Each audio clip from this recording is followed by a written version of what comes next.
રાજકોટ શહેર police commissioner Shri Brajesh Kumar Jha sir, additional CP sir તથા DCP crime સરની સૂચનાથી Rajkot યુવાધન નશાના રવાડે ન ચડે, નાર્કોટિક્સ પદાર્થનું વેચાણ અટકાવવા તથા સે નો ટુ ડ્રગ્સ મિશન અંતર્ગત ગત તારીખ 14/10/2025ના રોજ Rajkot SOG PI MR Gondaliya તથા પીએસઆઈ આરજે કામડિયાની ટીમને એક બાતમી મળી હતી, જેના આધારે બે શખ્સો ફૈઝલ યુસુફભાઈ ચૌહાણ તથા રાજમલ રકમા મીણાને કુવાડવા રોડ પરથી 362 ગ્રામ હેરોઇન જેની કિંમત છે 18,14,725 સાથે પકડવામાં આવેલ છે.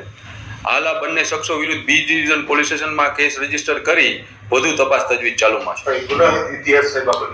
ના, આ બંનેનો કોઈ ગુનાહિત ઇતિહાસ આ રાજમલ રકમા મીણા પ્રતાપગઢ રાજસ્થાનનો વતની છે અને તે પ્રતાપગઢ રાજસ્થાનથી જ આ હેરોઇનનો જથ્થો લઈ આવ્યો છે. અહીંયા તે ફૈઝલ યુસુફ ચૌહાણ બીજો આરોપી છે, તેને આપવાનો. ના, હાલ પ્રાથમિક તપાસમાં